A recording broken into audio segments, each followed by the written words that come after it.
Hello and welcome to the Ice Guys. This is the show that takes you into the world of the National Hockey League. Every game, every day, from a betting perspective.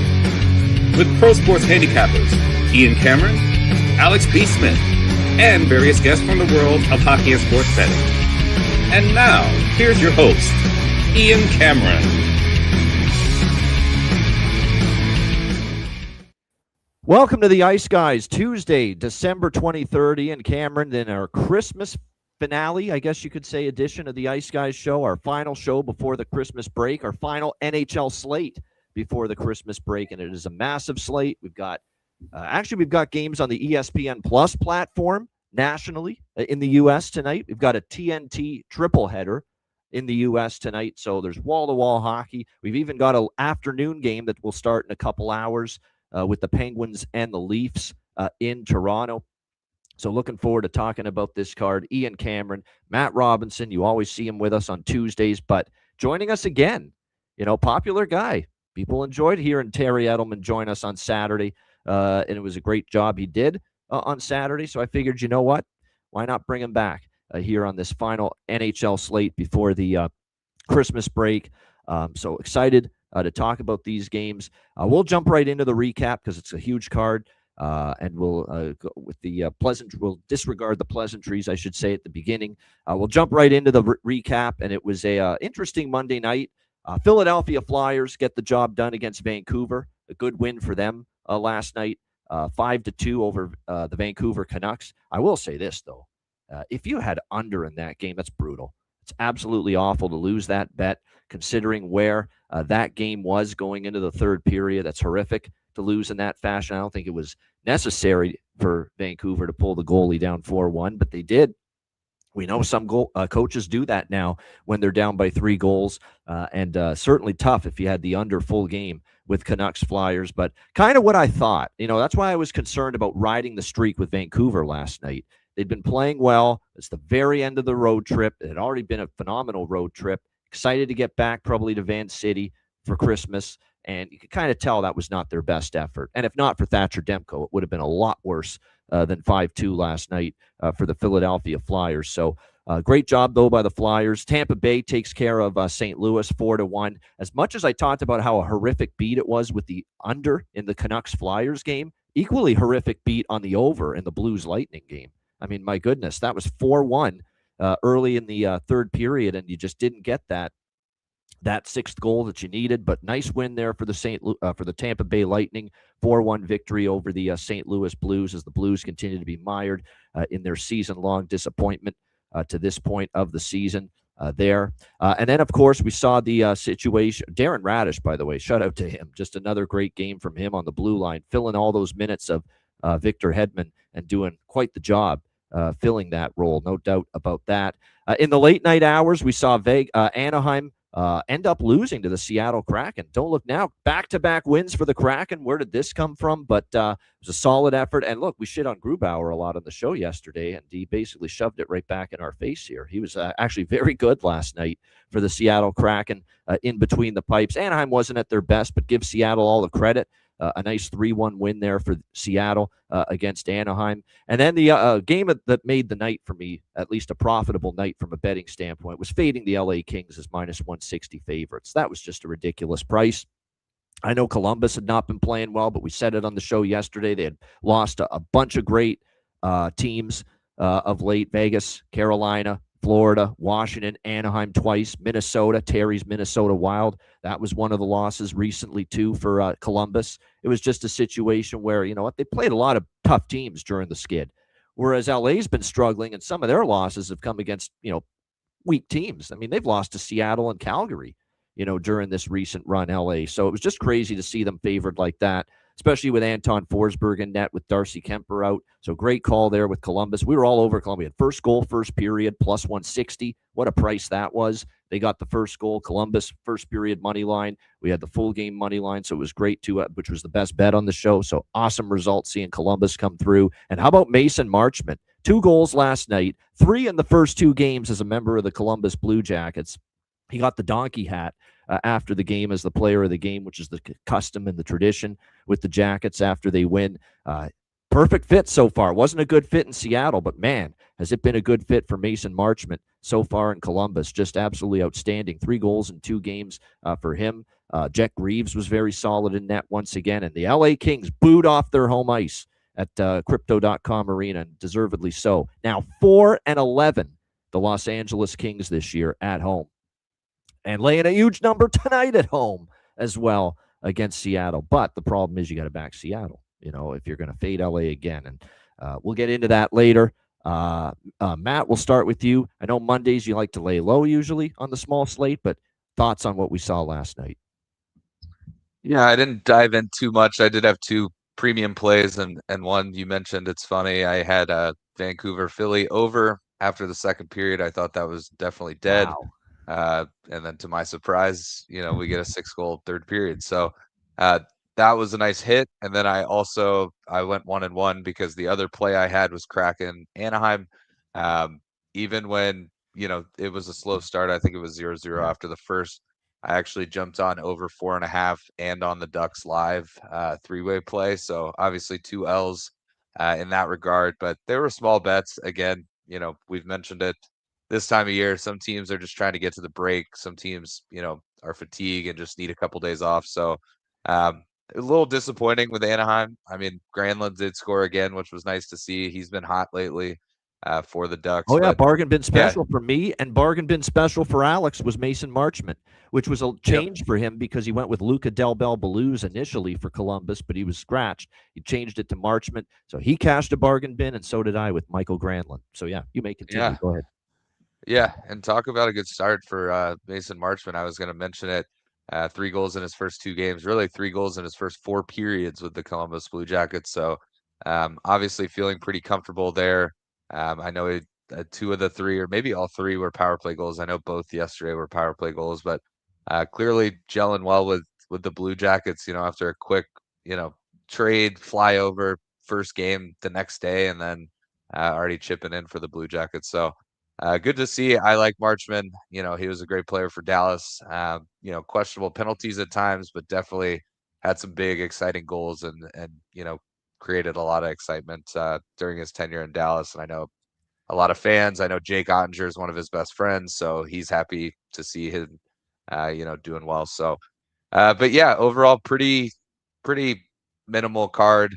I knew I was going to be on the show today. I knew we had 13 games. I knew we won't have games for the next 3 days. So today, while the bets will be low amounts, I will have, high volume of bets just, to enjoy this last day of hockey before we hit the holiday break. So looking forward to today's card. There are some looks I like. I know it's tough because there's looks I like to the over that I'm going to have to play smaller than usual just because, it is the last day before these teams have a break. So you may get a low and slow game, or you may get, a 7-5 game because they're like, whatever. We're not going to really play defense. No one wants to get hit tonight. So they're just going to kind of play more of a drop-in style game. So we'll see. But yeah, overall, not too much yesterday, but looking forward to today's card. Yeah, no question. Terry, anything you want to add about what we saw on Monday? Yeah, it was a small card for me yesterday. I was on the Canucks, so everyone's all over the place with that Canucks game. I took a shot with them just because of how well they've been playing with Demko and net. I really lean with the under, so if I went back and forth between the under and Canucks. Went with the Canucks, and then I was pissed at myself. At least you didn't go with both. Yeah, I was pissed at myself throughout the game, thinking I should have taken the under. Why did I not take the under with the 2 goalies? And I was thinking this is an easy under. And then, well, we saw what happened. I went over. So 1 loss there for me. But my play I gave out on my show yesterday, my free play, was Granlund over 0.5 point plus 100. That was before the news on Leo Carlson came out. So I was expecting him to be on the 3rd line and no power play, and I was willing to take him. And then I found out, obviously, a couple hours later that, no, now he's on the top line and the top power play. So I was happy to see that he scored. So even day for me, 1-1. But we've got a great slate today. So some plays I really like on today's slate. Yeah, no doubt. You would always hope that on a slate with 13 games on it, you'd at least find a few things that you like. No question about that. But it is a huge slate. our final NHL show and breakdown before the Christmas break.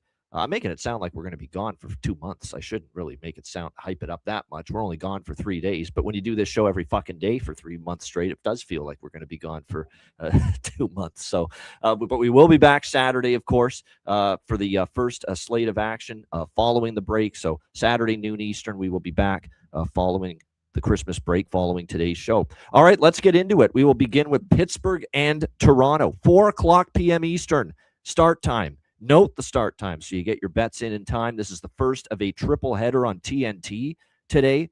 They are covering this game with the great Johnny Forsland and Eddie Olczyk calling it. We've got Toronto minus 130 home favorites, 6 the total here in this game today. I'm pounding my fist on this table for a reason. Damn it, this is the spot for Toronto, I think. I really do. You look at Pittsburgh here going into this game. They're coming off the high of the Crosby night against Montreal on Sunday. You got a situation where Crosby obviously passes Mario Lemieux for the all-time points leader of the Pittsburgh Penguins. They all cleared off the bench to come celebrate here with Crosby following that moment. They also get the team victory as well after getting shut out by Montreal and Jacob Fowler the previous night in Montreal. They ended up bouncing back and beating the Montreal Canadiens 4-3 on Sunday. So you're coming off that. You're facing a Toronto team that made headlines yesterday with the firing of assistant coach Marc Savard. And this is probably the move that was the easy one to make because Marc Savard's been in charge of the power play, running the power play for the Toronto Maple Leafs. That power play has been god-freaking awful. It's been terrible. It's been abysmal, what we've seen from that Toronto power play. He's the easy guy to throw under the bus and make into a scapegoat from a Toronto standpoint. So he's out of there. They didn't make a replacement as far as they didn't bring in another guy as an assistant coach. They're just going to leave it as it is. Just Mike Van Ryn and Derek Lalonde will be the 2 assistants. They had 3 with those 2 and Savard. It'll just be Van Ryn and Lalonde now as assistant coach with Craig Berube. Toronto played, and Matt Robinson can attest to this because Toronto's last game was against Dallas. I thought they played a hell of a game from an effort standpoint. They took it to Dallas for extended stretches of that game, especially in the second period. I think the shots were like 14-4 at one point for Toronto, but they ran into a red-hot Ottinger. He was absolutely spectacular, couldn't capitalize on their chances, couldn't convert on any of their looks, and then too little too late. You miss out on all those opportunities, and then eventually Dallas picks it up in the third and pulls away. Wins that game 5-1. Wasn't as lopsided as the final score would indicate. It was a good effort from Toronto. They did a lot of good things. They just didn't score, didn't capitalize. And to win hockey games, you got to put the puck in the freaking net. And the Leafs weren't able to do that against the Dallas Stars in that game.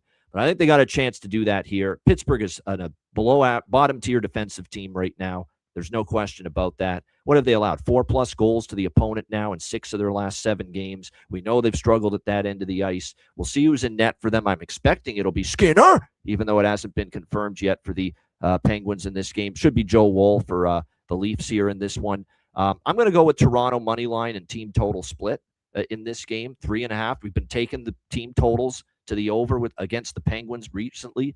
So I'll take a shot today. I'm not Mr. Leaf fan club president, and I've ripped them a lot on this show. But I think this for Toronto is a situation where, if it's not going to happen here in a spot where you should have the utmost urgency to at least go into the break with a victory under your belt against a very beatable, weak defensive team like the Pittsburgh Penguins. If you can't win this game, when are you going to snap out of it? When's it going to happen if it's not going to happen today? For the Leafs, you could dig yourself in even further, not winning this game today. So I will take my shot. Obviously, it's not a huge bet. It's Toronto after all, but I think it's the right time to get involved here. So we'll do minus 130 split with the team total over 3.5 for Toronto. Again, Pittsburgh's routinely been giving up 4 goals to the opponent. That team total is 3.5 plus 115. You get a good plus price with that. So that's what I'm on here. I'm also going to dabble in the first goal, first period for Toronto. In this spot, get that first goal. Pittsburgh's had a habit of giving up the first goal too in a lot of their games during their slide, which did get snapped against Montreal on Sunday. But like I said, I think Toronto comes out with the start they had against Dallas here again tonight. I think there's a chance they get on the board first. Matt, what do you think here? Penguins, Leafs. I agree. I think this is a good spot for Toronto to maybe get back on track. I think that game against Dallas, to your point, it was 5-1. There was a couple late goals, but Toronto kind of hung around in there. It was honestly one of those games where Dallas just really capitalized on their opportunities, but I felt like Toronto had more opportunities. Jake Ottinger had some big saves. That breakaway save on Austin Matthews was all time. I think he'll be pretty happy with that save. I think when they talk about Jake Ottinger moving forward, that one will make the highlight reel pretty often. So especially, I know Austin Matthews has struggled a bit this year, but he is one of the most elite goal scorers in the league. So anytime you can make him look bad, it's a good thing. But yeah, I think Pittsburgh, they've kind of started to level out the last couple weeks. They obviously had a great start, more impressive than anyone thought. Then they've kind of gone downhill, and then they do have the big Crosby night last game. So I think, especially at home, the changes in the front office, or with the coaching staff, I think this is a Toronto spot. So I may take a shot with Toronto here. I may split it with a team total at 3, just on the off chance we get a 4-3 Pittsburgh overtime win. At least we push one of the bets. Both small. It's not. Could Pittsburgh win this game? Absolutely. Toronto has struggled even when they've played well. They thought they played a little better in Nashville. They still lost. They did play well against Dallas and lose 5-1. So Pittsburgh could absolutely win this game, but I'll take a shot with Toronto here at home. All right, Terry, are you involved here? Pittsburgh, Toronto. No, it's the early game, and I wish I had something here in this one, but I don't trust either of these teams right now. Now, previous history is heavy with Toronto winning 6 of the last 7 and 4 overs in a row. So I do kind of lean towards the over if I was going to get to anything. And we've got a ton of players that have great history against Pittsburgh or Toronto that are playing in this game, but none of them are really all that consistent right now. So for me, I do like the past history stats with player props, but I also like those players to be doing really well right now. And we're not really seeing that. So this game is a pass to start off the slate. Nothing wrong with that when you're talking about 13 games. And there it is, Jonathan back in 7, and all of them have been allowed in the first period. So there you go. Toronto first goal, first period. I already liked that before seeing that, and that just reinforces it. And I think they should come out strong. If they don't, shame on them. But, they did come out great against Dallas, but again, couldn't put one past Ottinger. And, and they're having one of these situations there. Nylander, Tavares, Nyes, Matthews, the whole collective, they just can't finish half the time. And if that continues, maybe they're not going to score goals. Maybe they're not going to win today. But like I said, the opportunities have been there. We'll just see if they can finally cash in. By the way, that's plus 115 at FanDuel for that first goal, first period for Toronto. There was a good question someone had.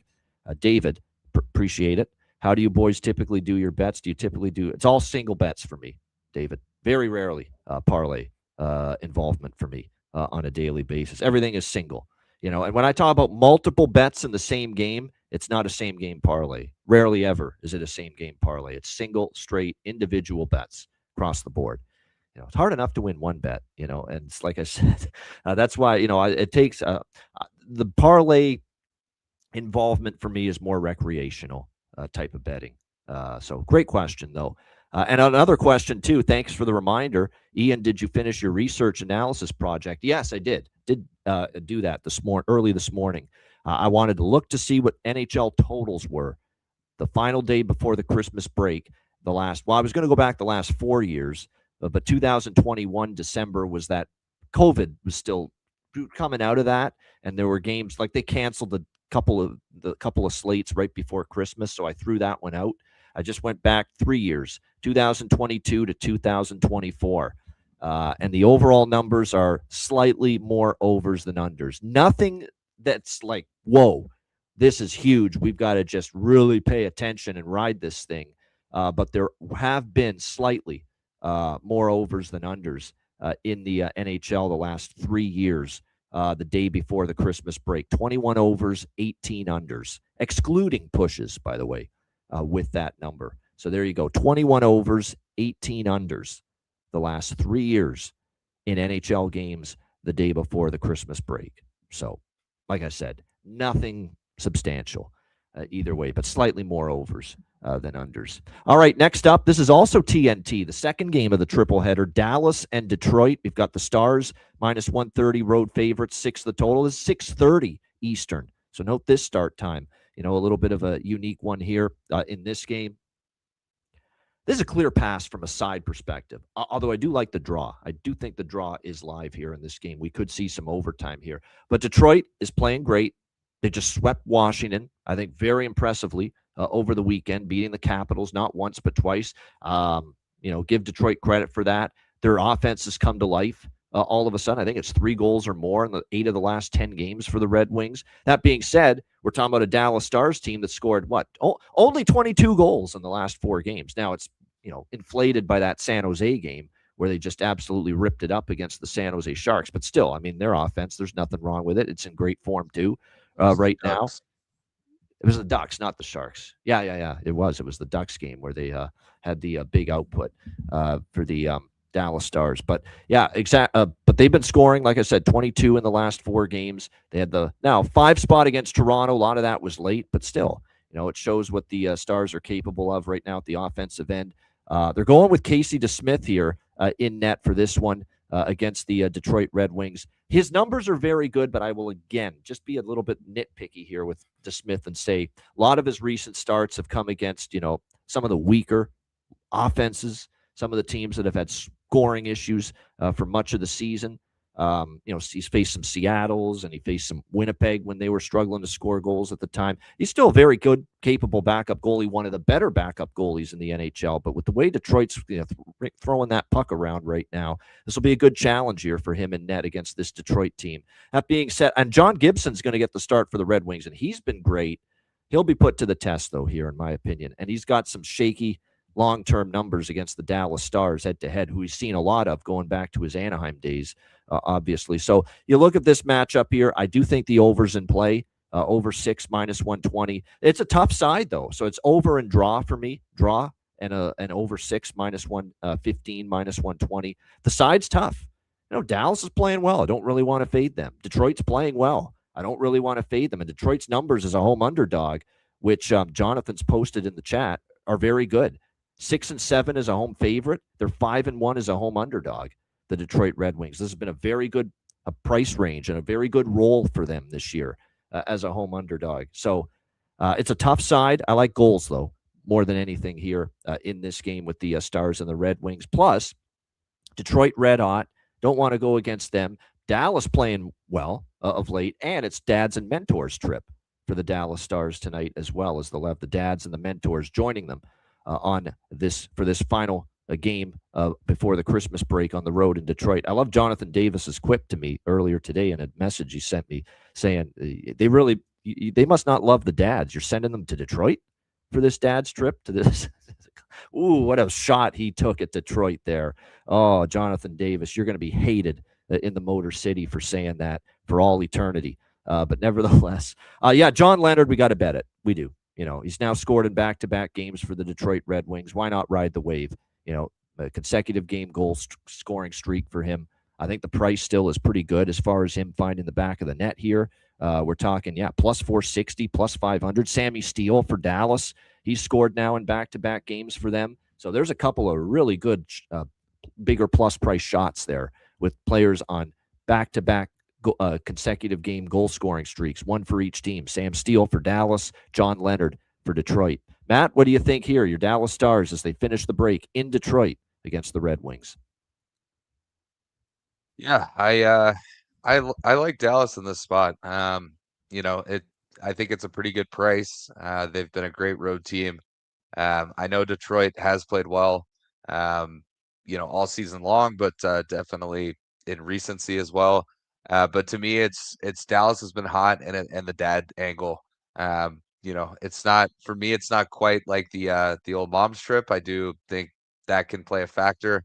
But I just think there's a decent Dallas spot. Again, not a huge bet. It's not like a hammer spot for Dallas or anything like that. I just you don't get them at minus 130 too often. And they've been a great road team. So what I'm going to do is I'm going to take Dallas money line and team total over 3.5. And then I am the biggest bet for me in this game is over 6. And then I'm going to take a small shot at a Matty Rob special, 1.5, 5.5. I do like the first period, not as much as the full game. So I'm going to do that small. I'm going to be on over 6 is probably my biggest piece of this game. And then I'll split up a Dallas team total over 3.5 plus 115 and a Dallas money line minus 130.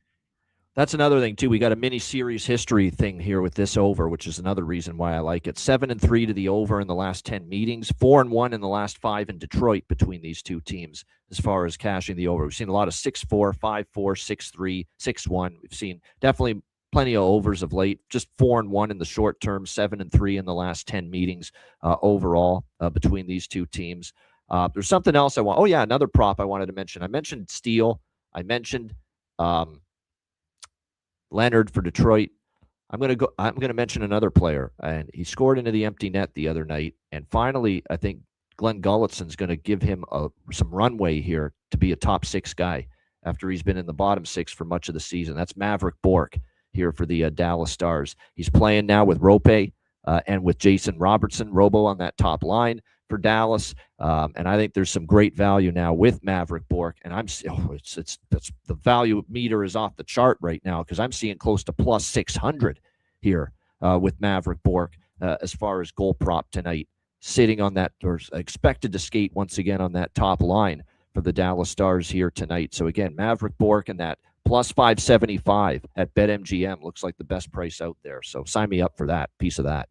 Terry, what do you think? Stars, Red Wings. Yeah, I think this is going to be a high-scoring game. I think the over is a good play, and I think Dallas gets the win. So really, you could go any of 3 ways: Dallas money line, Dallas team total, or the over in general.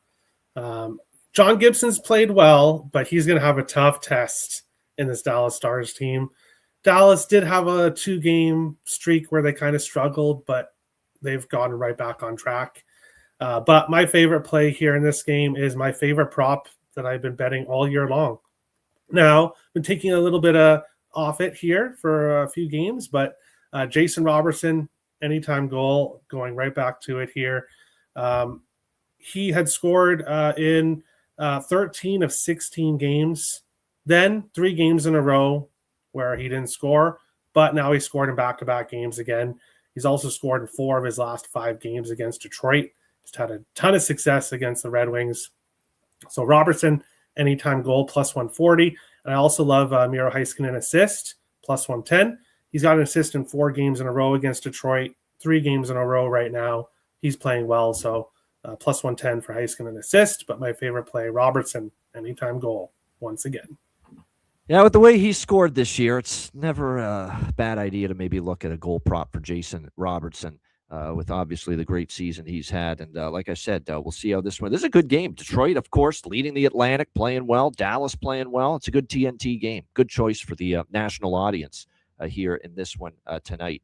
All right, next up as we continue along here, we've got the New York Rangers and the Washington Capitals. It is Washington minus 160, home favorites, 5.5 the total here in this game. Washington's in a circle the wagon spot here, right? They're off back-to-back losses to Detroit. Rangers are overall better on the road than they are at home, but that didn't show up on Sunday against Nashville, now did it? Against useless Onanen, one of our favorite fade goaltenders, and the Rangers couldn't even put anything past him in that game. Very disappointing effort from the Rangers. Mike Sullivan wasn't very happy as far as that's concerned. So when I look at this matchup here, Rangers and Capitals, this definitely feels like a low-scoring game. It does. I would kind of expect that. If the Rangers can't put the puck in the net against Nashville, how much success are you going to have here against the Washington Capitals coming off back-to-back losses where I don't think they're going to be thrilled with their defensive effort? You got capable goaltenders, Igor Shesterkin, Logan Thompson, both slated to start for their respective teams. Tom Wilson, by the way, for Washington, game-time decision, undisclosed injury. It might keep him out of the lineup. I'm going to go Rangers team total under here. Yeah, I don't bet many team total unders, but I felt that's the best way to attack this game. I don't love the minus 160 price with Washington. You could go puck line if you prefer that to get better value. But I think this team total under on the Rangers is the way I'm going to go about this thing. Under 2.5 at around -110, -115.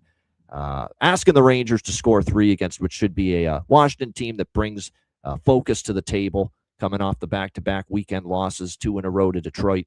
I think we see a good effort here from Washington. And if they bring that effort, and I expect the effort to be good defensively, I expect Thompson, obviously, has had a great season to be good in net. I don't see the Rangers getting 3 goals. And I'd just rather take Rangers team total under 2.5 -110 rather than the -160 money line with Washington. Matt, what do you think here? Rangers, Capitals. Straight pass for me. I lean Washington. I'm not going to lay -160. Honestly, if I was to make any play on this game, it would be the under 5.5. But as you know, I'm not a big under better. Because I feel that way, this game will probably be a 9-7 type of game because, if I have a feeling it's going to be an under, it never hits. But this just feels like an under game. I can't trust New York. Even at +140, it's not worth it to me. It's just a straight pass for me.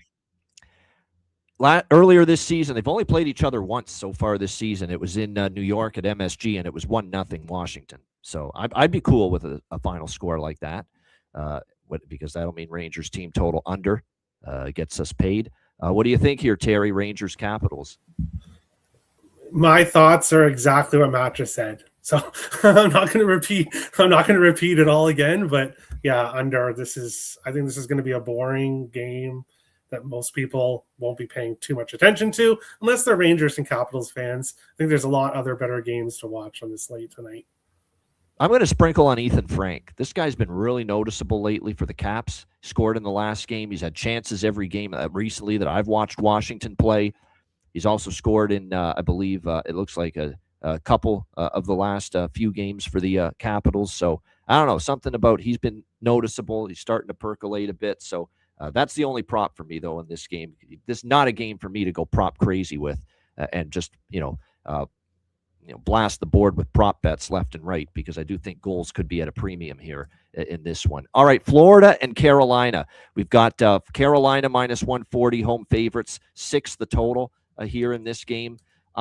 This is an interesting game. These are obviously division rivals. We just saw them face off in Florida down in Sunrise on Friday.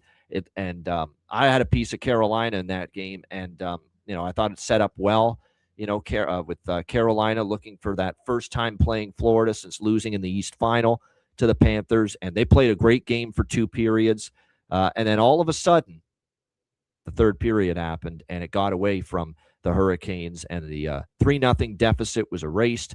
Florida tied it in the last minute, and of course, Florida ends up winning the game against the Carolina Hurricanes on Friday, completing the comeback. One of 2 games over the weekend where the Carolina Hurricanes had an early lead and coughed it up. 4-3 shootout loss after being up 3-0 against Florida. And then against Tampa the very next night, 3-0 after the first period. And thank goodness on Saturday's show with Terry, I said I liked Carolina early and only early. First goal, first period. And I stayed off full game because I was worried if they'd hang on, and they didn't hang on. Tampa came all the way back and won 6-4. This is one of these spots where normally I would want to back Carolina in this spot. Pissed off after blowing that game against Florida. Great revenge situation, short turnaround. I can't do it, though. I can't. Not after the corpse of Freddie Anderson was confirmed in net. He's been bad. He's been awful. He has been absolutely horrendous. The advanced numbers even bear it out as far as goals saved above average. One of the worst in the NHL this season, Freddie Anderson. And he hasn't started in forever. And you've just lost your best shutdown defenseman. Once again, Jacob Slavin, which just makes your D a lot weaker as far as the shutdown component of this Hurricanes blue line. And Florida's scoring goals right now. And people acting like, well, Carolina's pissed after 2 straight losses. Florida's coming in here not pretty happy about that St. Louis effort, where they lost 6-2 to the Blues on Saturday. That was a terrible spot for Florida. We talked about that. It's another game we capitalized on the first goal, first period with St. Louis in that spot. It was a terrible spot for Florida, clearly. Coming off the big comeback against Carolina the night before. It was a beautiful situation to fade Florida. But now off that loss, you're playing a team you got history with. I know you've owned them. I don't think Florida gets tired of beating Carolina, though, quite honestly. So I'm going to, I normally I'd be on Carolina in this spot. If this was Bussy, if this was even Pyotr Kochetkov, maybe I like Carolina. Maybe I even bet Carolina here because those two goalies have certainly been solid. But Freddie Anderson, yeah, can't do it. No Canes for me with Freddie Anderson in net. Give me Florida. Plus 120, split with the team total, over 2.5. 2.5 team totals, like minus 135. You could do what Jonathan said he was doing, too. You can go with an alt team total on Florida, over 3.5 at like plus 190, noting the fact that Frederik Andersen's given up at least 4 goals in 6 straight appearances in net. So if you want that extra value, you could go to Florida team total over 3.5 as opposed to playing it safer like I did with the over 2.5. And I like the full game over 5.5. I got 5.5 at minus 130. Most books have it up to 6 now. Even at 6, I still like it. Could only look over in Freddie Anderson starts right now. And a lot of his recent starts have also gone over the full game total as well. So like I said, sometimes a team just has another team's number. Florida didn't even play well for 2+ periods and still beat Carolina the other night. So, yeah, Florida money line, team total over, and give me this full game over here as well. Matt, what do you think here? Panthers, Canes. I'm on Florida as well. I'm gonna do the same. I liked Florida in this spot when I saw Freddie Anderson was starting, but I am gonna split it with that team total over 2.5. I just always feel a little safer with the split there, especially with the dog. And then I also jumped in at over 5.5. I got in at minus 135. I was willing to pay a little extra juice just in case we stop at 6. We get the win and not a push. But I would definitely condone it at 6 as well. And because Freddie Anderson got the nod, I am going to put a small chunk on the first period over as well. I think we could easily see 2 goals in the first. Good stuff. Terry, what do you think here, Florida, Kakalaki? Yeah, I was surprised that the Hurricanes would choose this spot for Freddie Anderson. Of all the spots you could have put him maybe against a weaker team, no. Yeah. You're going to put him against the Panthers here, the 2-time champs. Panthers off a loss too. Yep. Yeah, so I was a bit surprised that they chose, and I thought we had seen the last of Freddie Anderson in a Canes jersey. But I think after tonight, we'll have seen the last of Freddie Anderson in a Canes jersey. He's going to be motivated for sure, but it's going to be a very tough test. But to give him a little bit of, not credit, but a lot of these games recently he started in, he's actually only given up 3 goals, but because they're losing, the other team's getting an empty netter. So technically the team total is going over. He's been only giving up 3 in some recent starts, but only giving up 3 goals, if that's a good thing, then that's saying how bad you've been lately. So long story short, I'm on the team total over 3.5 for the Panthers, plus 186 I got. Smaller play, half unit play, but I had to absolutely pull the trigger on that with Anderson and net. And the Panthers 7-2 in the last 9 meetings, 3 of the last 4 going over 6.5, and the Panthers have been scoring recently. So I think this is a good spot for them to score some goals.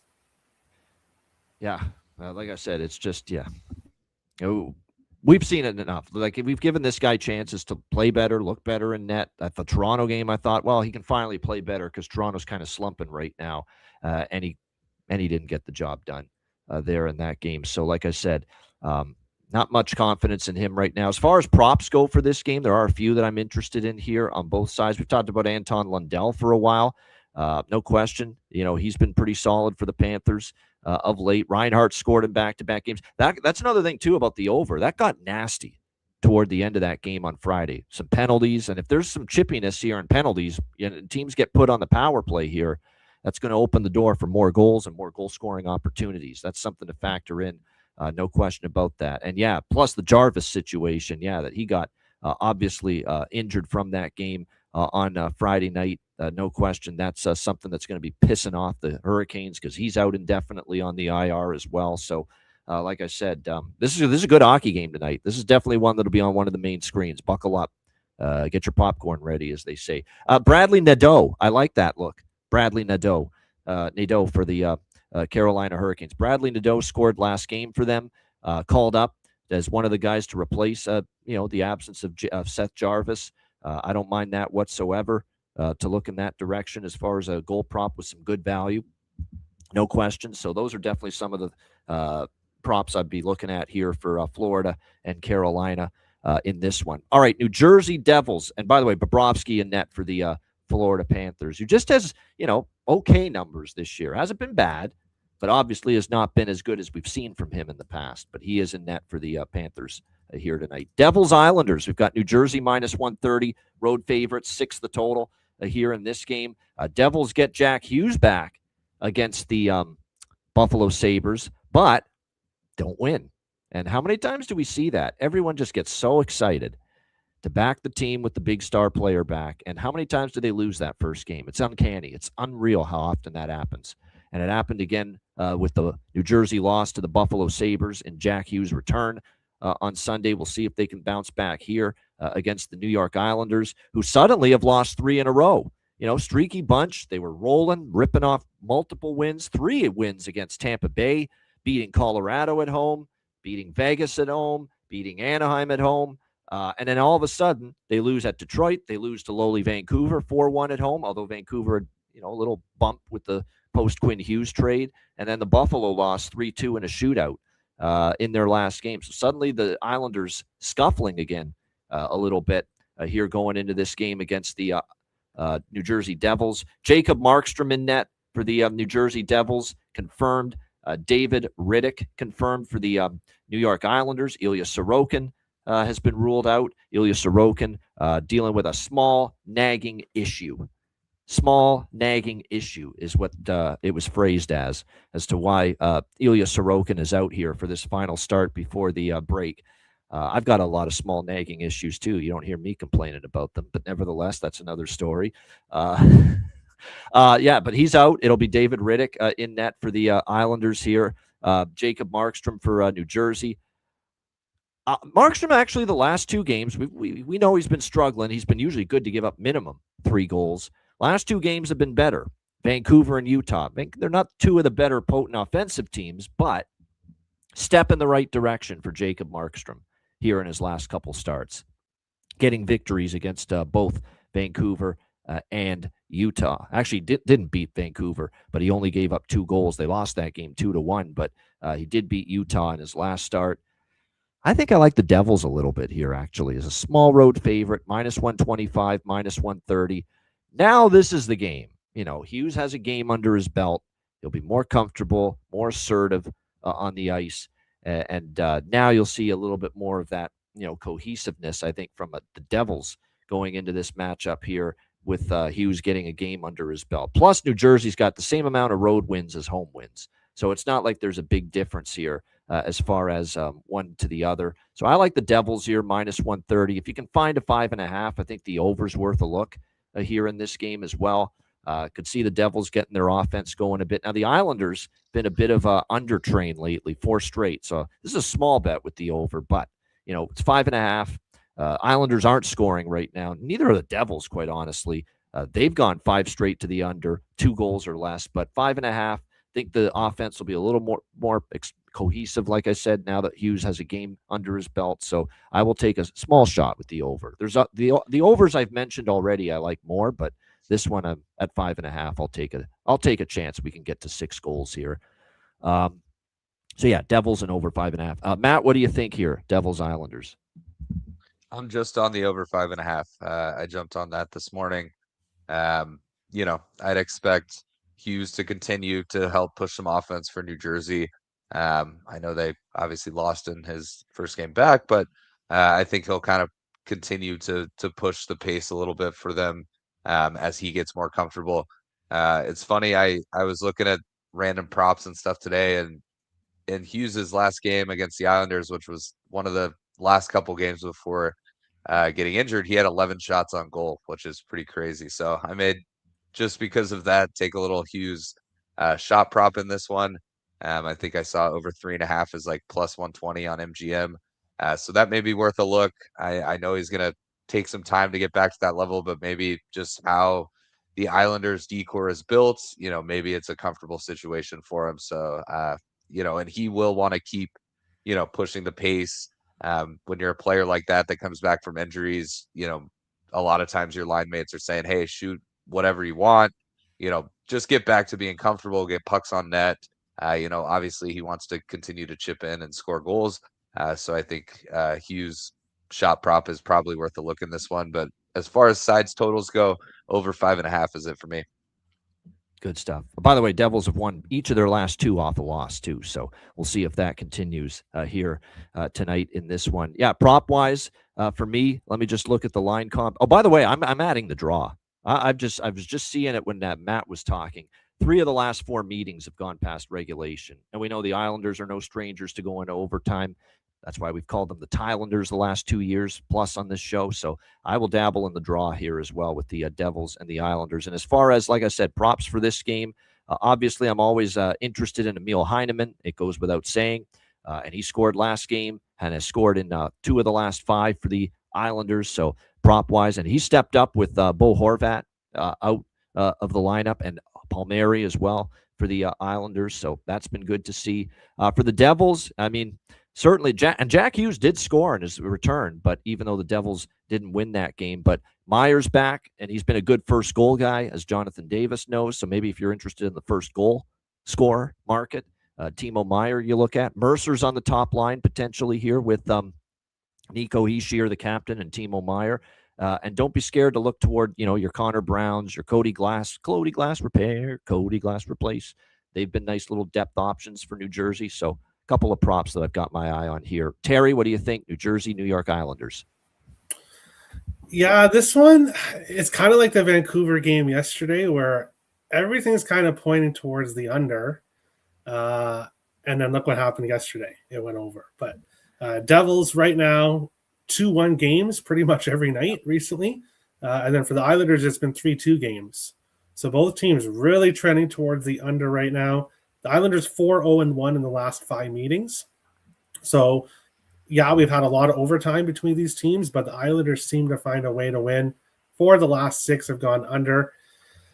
I lean with the under here, but I don't feel like betting an under on the night before Christmas break.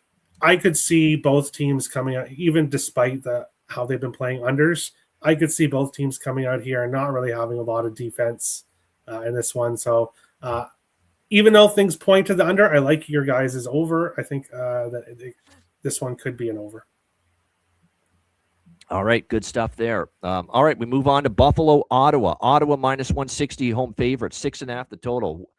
We really talking about a 6-game winning streak for the Buffalo Sabres? Yes, we are. It's hard to believe as it is, as hard as it may be to believe and fathom. Here we are, Buffalo winning 6 straight games, looking to make it 7 straight, and there's nothing really fluky about it. Now, they played good hockey during this stretch. You can quibble about some of the competition, not the toughest in some of these wins, but still, they're getting the job done. The Islander win was pretty good, the tough spot. The other over the weekend, New Jersey with Hughes back on a back-to-back. You got to give Buffalo credit. It's not just, who they're playing and the opposition hasn't played great. No, it's time to, as much as we've shit on the Buffalo Sabres over the years, it's time to give them credit for this nice run they've put together. They've played some good hockey.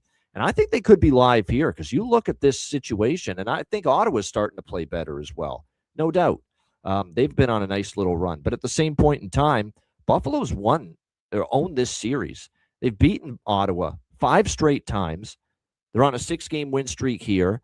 They've got Alex Lyon in net, who has been very good for them all of a sudden of late for the Buffalo Sabres. We'll see if he can keep that going. Linus Ullmark will be in net for Ottawa. I guess you could say he's been better as well. We'll see if that continues, though, here in this game. But, just series history and this 6-game win streak and Buffalo getting the price they are, I took the Sabres here. You're not going to see me utter that phrase very often. But I did take Buffalo here, plus 140. I just think it's given the win streak, given the success against Ottawa. And what I also like for Buffalo is this Josh Norris angle. You may think that Josh Norris, it's not a big deal going back to Ottawa because he's played them already. He actually hasn't. The Sabres and the Sens have played each other 3 times since that Josh Norris trade. But Josh Norris was injured and out of the lineup and couldn't play in any of those 3 games between the Sabres and Senators. So this is actually Josh Norris' first game against his old team and his first return to Ottawa against the Senators as a member of the Buffalo Sabres. And there may not be many Sabres players up front playing better than Josh Norris right now. He's been absolutely outstanding. So whether it's a goal prop, whether it's an assist prop, whether it's shots, whether it's over 1.5 points, you name it. To have some Josh Norris player props for Buffalo tonight in your portfolio, it makes some sense to me here in this one. So I'm on the Sabres here, plus 140. The total, I'm going to wait for a live over. If I can get 5.5 or a cheaper 1.5 first period, I will bet it, but I'm not taking it pregame. I'm going to wait for a live opportunity. Matt, what do you think here? Buffalo, Ottawa. I like Buffalo as well. Obviously on the win streak currently. What's that? I said scary. Multiple people liking Buffalo. You don't hear that every day. Well, I mean, you look at the win streak, and that's obviously one thing. But then I looked at the last 10 games, and Buffalo has, dominated Ottawa. A lot of them not even being close games, 8-4, 5-2, 4-0, 5-1. So, at this price, I'm going to take a shot, but I'm going to split it with the team total over 2.5. It's a pretty good price as well. I think minus 120 and 125. Two prop angles. I'm going to go. It's the last game before Christmas. I'm going to go with a Josh Stone anytime goal, anytime assist split. If one of those hits, you end up making some money because they're both a good plus price. And then given the Josh Norris angle, I'm not going to take Josh Norris. I'm going to take Alex Tuch anytime goal, anytime assist because they're going to be playing together tonight. Josh Norris is going to want to play well. If he scores, there's a good chance Tuch is one of the ones passing him the puck.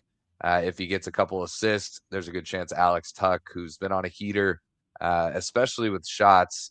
I think he's nine of his last 10 games. He's had 3 or more shots. I think, Alex Tuch's a good look here as well. So Josh Stone and Alex Tuch props split up, and then Buffalo money line, Buffalo team total over 2.5. That'll be my plays. And I do like the over. But if I was to take anything, to your point, it would either be live or you could potentially do a Matty Rupp special and do 1.5, 5.5, get a plus price. Assume you get 2 in the first, and then you just need to get to 6. So that's one way to take this over. But I think the 4 plays I mentioned previously will be my main looks here. Yeah, good stuff. I think I'm going to also split it with Buffalo because that Buffalo team total is 2.5, over 2.5 at around minus 135 or so. And I just went back and looked during this 6-game win streak for Buffalo. They've scored at least 3 in every game. In fact, they've scored 3+ in 7 straight games, the Buffalo Sabres. And they've scored 3+ during this 5-game win streak they have head-to-head against Ottawa, where they've scored at least 3 goals in every game. So it makes perfect sense that if you like Buffalo here, to split it between money line and that team total over 2.5, because the Buffalo Sabres are indeed scoring, a good amount of getting to 3+ goals routinely. And yes, I love the look. Come on within. You'll not see nothing like the mighty Jack Quinn. Yeah, Jack Quinn for Buffalo. Suburb of Ottawa is where he's from. It's from Cobden, Ontario, northwest of Ottawa. He's an Ottawa kid. I think he'll want to make an impact tonight for the Buffalo Sabres here playing close to home. We'll see if he can get on the board for them. I'm just looking at Jack Quinn. Head-to-head, he's scored in 27% of games all time against Ottawa. So Jack Quinn is worth a look tonight. You can get plus 475 in that range. We've talked about Norris against his old team going back to Ottawa. Fabian Zetterlund has goals in back-to-back. Stützle has goals in back-to-back. So there's some good player prop options here for this game. Terry, what do you think? Buffalo, Ottawa. I'm right with you guys. I like Buffalo. I like the team total over. Even the last few meetings between the teams, 3 of the last 4 have actually gone under 5.5. That's but why Buffalo still found a way to score 4 goals. Yeah. So, and like Matt said, it's been pretty much domination between these two teams. And me and Ian were talking about this before the show started. What players and what teams are going to be motivated heading into the break? What teams are going to be kind of taking it easy? I think the Sabres team would love to go into the break with this win streak intact. I think it's something that this team, as we all know, have not made the playoffs in almost 15 years. They want that streak to end. They want people to stop talking about it. I think they want to go into the break hot. So, and this just happens to be an opponent that they've had so much success against. And then, yeah, it's how can you not take Josh Norris? I got him over half a point at minus 106. As soon as I saw that at FanDuel, it's like, I have to take that. Points in 8 of his last 9 games, facing his former team. I think it's a great look here. And yeah, we all like Buffalo. Uh-oh. Uh-oh. Yeah, uh-oh is right. That's the first thing I'm thinking right there is uh-oh. Ottawa wins 5-1. Hopefully not. But like I said, never thought I'd be talking about a Jarmo Kekalainen bump, but we've got it here for the Buffalo Sabres. They have not lost. This win streak coincides with them firing Kevin Adams and replacing him with Jarmo Kekalainen as the general manager. So it's a GM bump. It is possible to have one. And the Sabres are but they're playing good hockey. I mean, I've watched them here lately. It's legitimately good team hockey. They're getting saves. You know, UPL even played well against New Jersey. Alex Lyon's been very good lately. So, yeah, they're finally getting some saves as well, and that's been key, no question. All right, Montreal, Boston. We've got Boston minus 120, home favorites, 6 the total in this game. Bruins now, they are who we thought they were. They're starting to look like the Bruins we thought would be, bottom-tier club coming into the year. They've lost 3 in a row. Their defensive game has faltered. They got lit up by Ottawa 6-2 the other night against the Ottawa Senators, 3-game losing streak. Montreal comes in here coming off a loss themselves.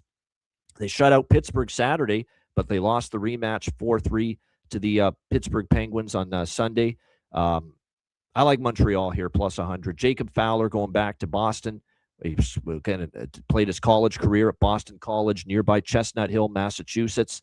I'm sure there's going to be, old, teammates of his. I'm sure there's going to be people in the crowd at TD Garden tonight supporting Jacob Fowler here in this game here tonight. I like the way he played obviously against Pittsburgh, shutting them out in his last start.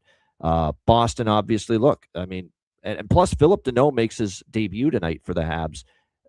Certainly going to make them a better defensive team. I saw the chart that's been going around social media about how great the numbers have been defensively from Philip Deneau when he's been out there against the opposing team's top line, which is going to be interesting. So, he'll be out there against the Pasternak-Geekie line. So that's going to be an interesting matchup here in this one. But like I said, I think for this one, Boston here starting to fade a little bit. Jacob Fowler wouldn't shock me if he puts up a good performance. I know our guy Jimmy Murphy in our group chats talking about shutout prop for Fowler tonight, 12-1. I'm like, holy shit, Jimmy. That means it would be back-to-back shutouts for Jacob Fowler if he notches another. I don't know if I'm going to go that far, but I do think Montreal's got a good chance to get the win here, plus 100. Now, my one fear is that Boston in TD Garden, Montreal's had a lot of problems over the years, but different situation here. Fowler in net. He'll play good, I think, close to home. Montreal, I think, too, coming off the loss to Pittsburgh. And they played good on the road, Montreal. In fact, I'd rather back Montreal on the road this season than at home.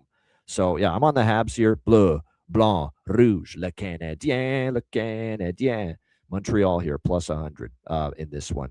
I actually think this could be an under, quite honestly. And just because of the Fowler angle, Boston might need to be looking to tighten things up after giving up 6. But yeah, I'm obviously staying off the total. Just the Habs for me, plus 100. I like the Fowler saves prop, though, that Perlo's been talking about. So I could see that here in this one. All right, Matt, what do you think? Well, they might struggle with physical teams, Aaron. I don't disagree, but that's why you got a goalie to keep them off the scoreboard. So, and I think he'll play well tonight, Fowler. So we'll see. Matt, what do you think here? Montreal, Boston. Yeah, so I definitely like the first period over in this one. Both teams trending really well to that. I think Boston's like 8-2 in their last 10. Montreal 7-3 in their last 10. So I think we could see a couple early goals. I do like the full game over. It's not my best bet or anything. It's not a huge play, but I was just looking. Last 10 meetings between these teams, it's been pretty split. It's about 5-5 to over 5.5. But the last 5 in Boston have soared over the total. 9 goals, 10 goals, 13 goals. All 5 of the last times these two teams have played in Boston have gotten over to at least 6. And I jumped in on this game at 5.5. So I like the over here. I do totally understand the Fowler angle, but For whatever reason, when these two teams do play in Boston, it seems to be a high-scoring affair. So that will be my look on this one. But yeah, sides-wise, I'm going to stay off this one. And Boston has gone over 2 straight games, and 5 of the last, I believe, 7 for the Bruins have gone over the total. So I definitely think there's a lot of current form and series stuff that points to the over. I don't disagree with that at all. That's why the total's a stay off for me, because I think with Fowler in net, I could send a Boston maybe looking to tighten up after giving up 6, but history says over, so that's why it's kind of conflicting to me. What do you think here, Terry? Montreal, Boston. Yeah, this one's a pass, but I really lean heavily with the over. And I do lean with Boston as well. They've really had Montreal's number. And with Fowler, we've seen 2 really good starts against Pittsburgh, but against the Rangers and Philadelphia, 2 not very good games at all. So, especially that one against the Rangers. So, yeah, he's done really well against Pittsburgh. Let's see how he does here against a Boston team that is scoring some goals. I would lean with the Bruins and lean with the over, but not one of my favorite games at all. There's definitely a truth to that. Like, Fowler's got to show he can play well against someone other than the Pittsburgh Penguins. No question about that. I'm going to – this is just gut intuition because you're right. He's been up and down. He hasn't been great every start. But I think being back in Boston, you're going to get him dialed in. That's just me. Maybe I'm wrong. Maybe Boston's going to get 4 or 5 past him. Who knows? That's why they play the games. But I just feel that he's going to play well being back in a city where he's got a lot of history, being there, obviously played college there. With Boston. He's going to have people there probably to support him as well, no doubt. Yeah, that Boston series history dominance over Montreal at TD Garden bothers me, but hey, it's got to come to an end at some point. I think tonight could be the spot. We'll see, but I'm on Montreal there. As far as props go, Kapanen, Bolduc, a lot of the same cast of characters. Obviously for Boston, for props for them, I would probably look toward it's obviously you're going to still have Geeky, Lindholm, Pasternak, their top line. Zaka's picked things up a little bit lately. Problem is they bumped Alex Steves and Husnadinov down. Those are some of the players I've been backing for the Bruins as far as props, but pushed down the lineup, so not as eager to get involved with them now here tonight. All right, Minnesota, Nashville. This is the part of the show Terry's been waiting for. Minnesota minus 180, home favorites, 6 the total here in this game. Minnesota, of course, it was back down to earth a little bit against Colorado. Give Colorado credit. And sometimes the best thing to do is keep your trap shut. And Jesper Wallstedt learned that the hard way. He said something about, Colorado after they beat them earlier this season.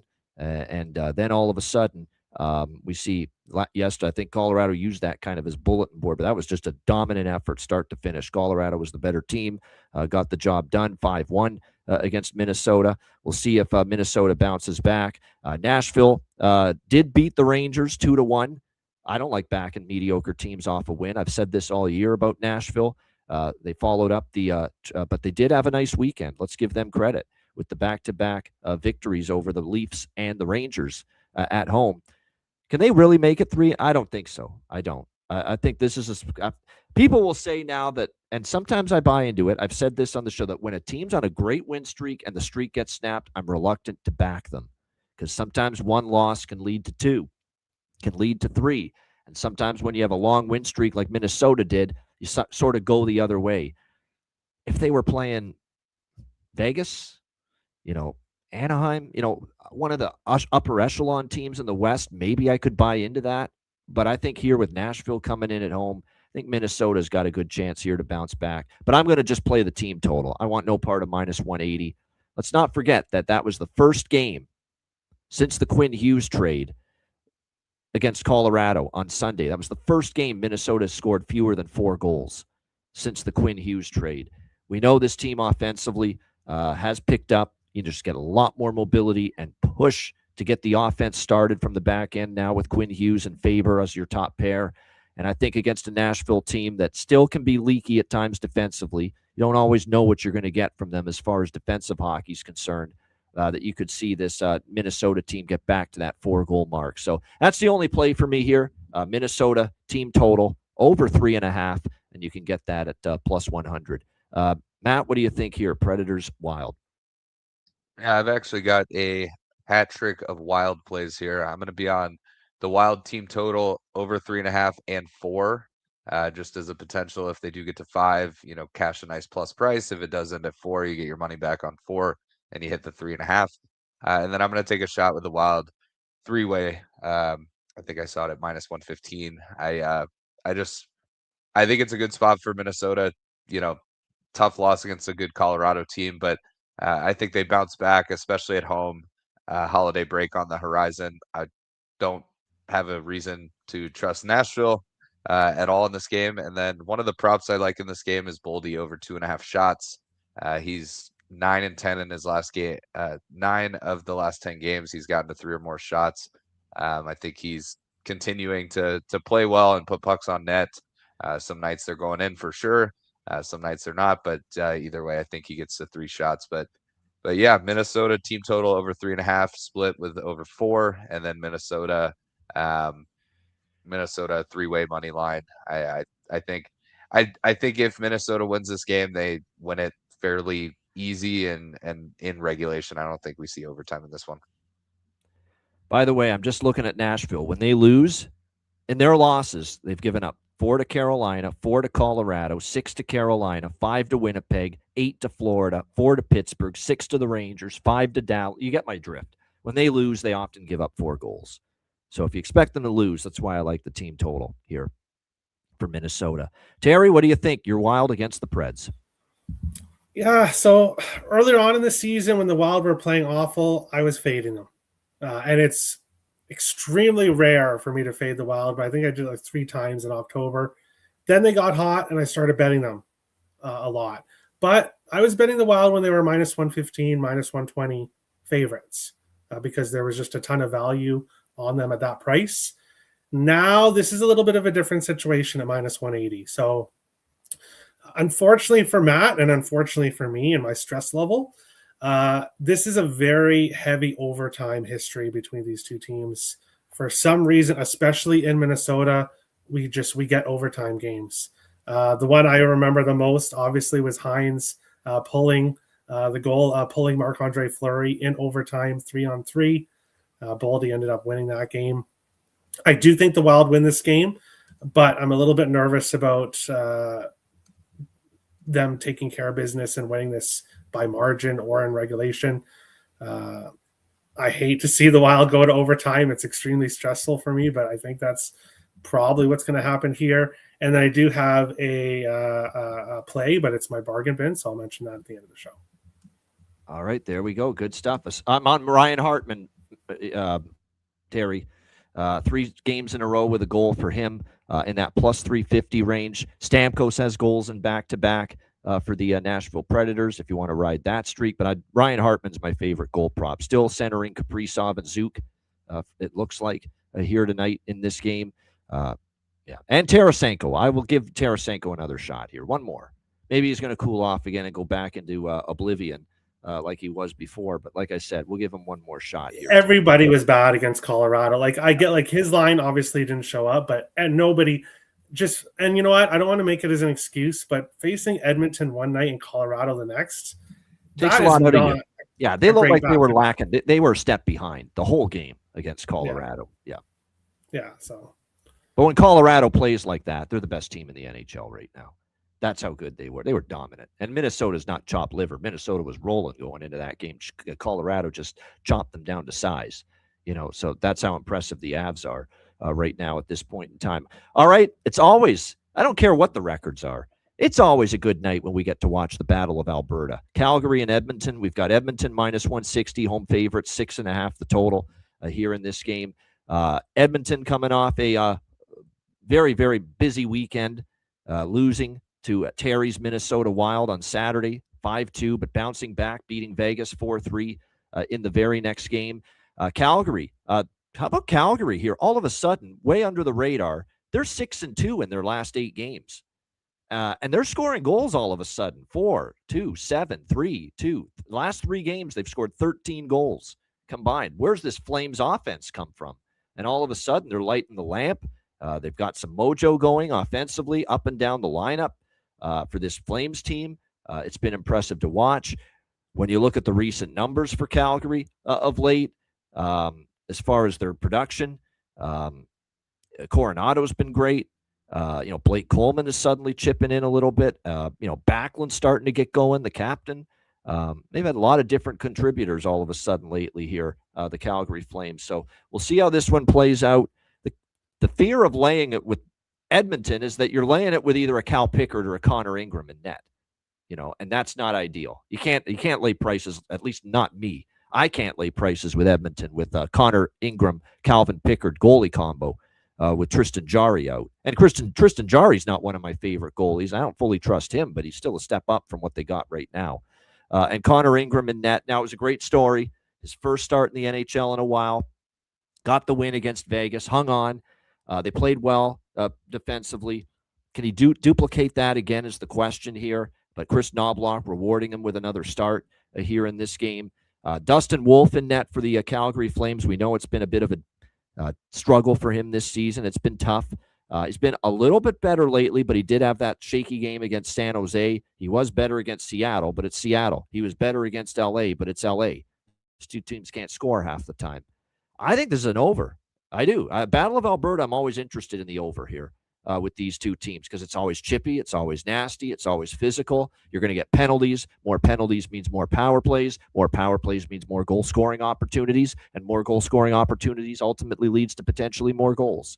So I think you're going to end up seeing that here. And believe it or not, we know the Oilers' power play has been good again lately. It's heating up. They've got a power play goal in 5 straight games. Don't look now. Calgary's power play is getting it rolling. They've connected on back-to-back games with the man advantage. So give me the over here. I might even make this a bifecta. Well, I'm going to wait for the first period over at a better number. I took over 6 minus 125 pregame this morning. It's gone to 6.5 in a lot of spots. But I would say if it's 6.5 now, you could bet it now at 6.5 or just wait to see if you can get a drop to 6 or 5.5 early in the game. But I'm on the over bifecta here. What do you think here, Matt?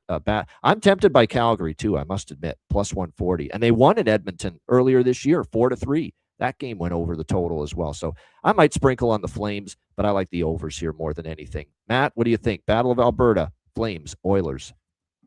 I'm on the over as well, but I'm same game parlay, first period, full game, 5.5. I think we get 2 in the first, and then I like us to get to 6. So usually pretty back and forth game, power plays on both sides. Both teams can definitely score goals. So and neither team is scary to bet and over with defensively. So I like overs in this one. So I'm going to same game parlay, get a plus price, over 1.5, over 5.5. That'll be my only play on this game. And 5 of the last 6 Calgary games have gone over the total. Suddenly they're a little over wagon. 5-1 in their last 6 games to the over for the Calgary Flames. So yeah, I think, and plus their offense is kind of feeling it right now. And to me, this is just a mindset I had. We're just taking Edmonton overs every game, especially if they keep cashing. And I was on Vegas Edmonton over best bet on Sunday because I think this is a weak tandem in net right now. And it's not like this is a shutdown blue line to help out those weaker goaltenders consistently. What do you think here, Terry? Flames, Oilers? Yeah, we're starting to see a lot of these bottom feeder teams start to play better recently. And the standings are just getting closer and closer, which is really crazy. I don't know if you guys have noticed that, how close the standings are this year. And now they're getting closer. This one here, the road team is 6-1 in the last 7 in the Battle of Alberta. For some reason, the road team wins, which is kind of weird in my opinion. But for some reason, the road team continues to win back-to-back overtime games between these two teams. I could see a 4-4. Sounds like dog and draw to me. Yeah, I could see a 4-4 type game. I think the Flames could. I think they're a live dog here in this spot. But for me, I have a player prop here, and it's my first time betting him, I think, in maybe 2 years, surprisingly. Give me Connor McDavid anytime goal. Usually we're not getting a ton of value with McDavid, and usually McDavid has been that guy that you can rely on for assists. Now, obviously, he can score goals as well, but he's been more of an assist guy over his career. Said he wanted to score goals a lot this season, but started the season pretty slow scoring. But 4 games in a row now with a goal. He scored in 7 of his last 10 games, 4 multi-goal games during that stretch, and he's averaging 4.7 shots on goal over his last 10 games. So he's scoring goals, almost getting 5 shots on goal per game. and I got McDavid to score plus 145. There's just a ton of value, especially against his inter-province rival here, obviously in Calgary. I think there's a ton of value on McDavid. Anytime goal here in this game. All right, there you go. McDavid anytime goal. As far as me, I'm going to just, it's a broken record. That's the, it is what it is. But Roslovic, Podkolzin, I always target the two players flanking Draisaitl because Hyman, Nugent-Hopkins, McDavid, that top line, they're going to be priced pretty accurately. But you're going to get a little more bang for your buck with goal props on Roslovic, who's now back, by the way, just returned over the weekend from injury, and Podkolzin, both of them playing with Draisaitl. So I like the prop value with both of them. For Calgary, I'd go to, Farabee, Sharon Govich with Kadri. There's value. Coronado's heating up. Don't sleep on that Zary, Backlund, Coleman line. Any one of those three could be live. They're playing really well together since Ryan Huska put them together. They've been really good. Zary, Backlund, and Coleman of late for the Calgary Flames have been a pretty good third line. And that's been a good offensive third line. You want to know why Calgary's scoring goals now? They're getting something from the third line. That's why. And that unit's together has been very solid for them. All right, Philadelphia, Chicago. We got the Flyers minus 120 road favorites, 5.5 the total in this game. This back-to-back for the Flyers after the win last night against the Vancouver Canucks. Chicago limps back home to the United Center, losing 5 in a row. The offense was dormant for 4 of those losses. They scored 4 against Ottawa and Levi Merilainen on Saturday, but unfortunately they gave up 6 with Arvid Soderblom, who I'm sure is back to being Arvid Soderbum in the eyes of one Alex B. Smith, based on the way he's played of late for the Chicago Blackhawks. But we're not going to see him tonight. We should see Spencer Knight in between the pipes here for the for the Chicago Blackhawks in this game. On a back-to-back after getting Vladar last night for the Flyers against the Canucks, probably a damn good chance that it's Samuel Ersson for the Philadelphia Flyers tonight. We know he's been the much inferior of the 2 goaltenders this season for the Philadelphia Flyers. So this kind of feels like a really good situational and scheduling spot in the favor of Chicago. But the question is, can you trust them? Because they're not scoring, they've struggled, and even their defensive game is not very good right now during this 5-game losing streak. I'm going to do the over by Fecta here. 1.5 first period, full game 5.5. Chicago's not scoring. I know. No Bedard. I know. No Nazar. I know. And that's a lot out of the lineup for Chicago offensively. And they're showing it. It's been tough to score goals. But they did score 4 against Ottawa, and they're back up. Now they're facing Philly's backup, Ersson, who just doesn't have great numbers. We just saw the offensively dormant and offensively challenged Rangers that couldn't put a puck in the ocean against freaking useless Onanen on Sunday against Nashville. What did they do against Ersson on Saturday against Philadelphia? They scored and came back. They put 4 freaking goals behind that guy and erased a 4-2 deficit to the Philadelphia Flyers in that game on Saturday afternoon en route to a comeback victory. Ersson's just not in a good way right now. So I got to think Chicago can get some offense going here back at home. So I'm nothing on the side. I lean Chicago, but I'm on the over by Fectus officially here. Over 1.5, over 5.5. First period, full game. Matt, what do you think? Flyers, Blackhawks.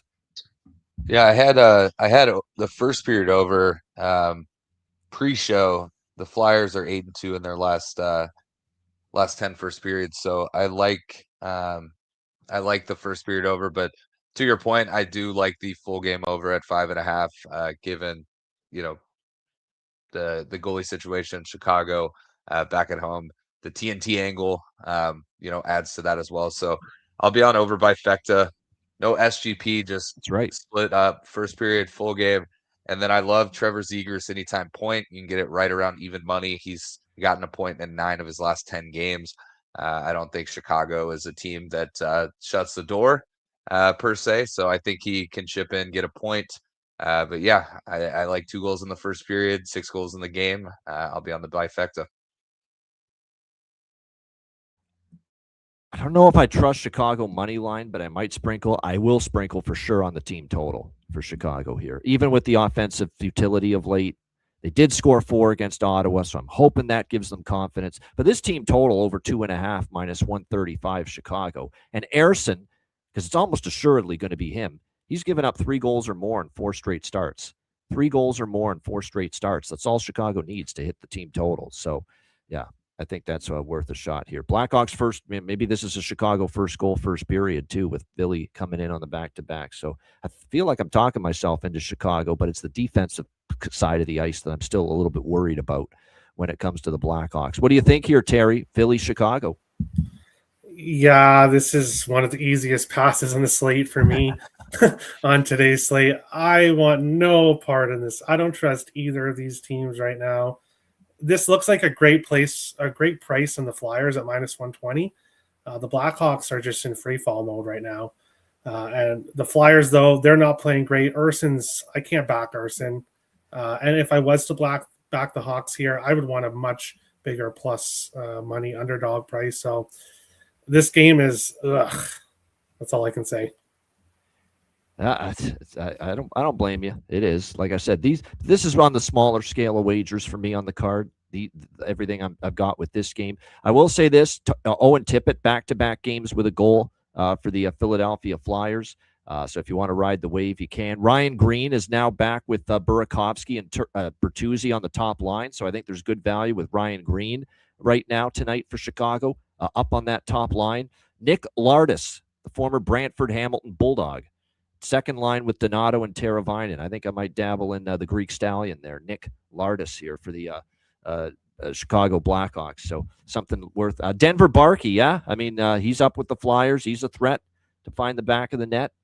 It's almost one of these deals with people mentioning Denver Barkey anytime goal that you don't want to miss not betting it when he finally gets his first NHL goal. No question. So, like I said, definitely interested in maybe a Barkey sprinkle on the Philly side. All right, Utah, and a good point by Matt about TNT game. Yes, this is the third of the triple header tonight on TNT, that Philly-Chicago game. And we know that the TNT games have been trending to the over from start to finish this season. All right, Utah, Colorado. We've got Colorado minus 240, home favorites, 6 the total here in this game. Don't know about the full game over, but how do we not bet Colorado first period over? I mean, this run of Colorado first period overs at home has been something. I thought it was 14-1, the run. I think I miscounted.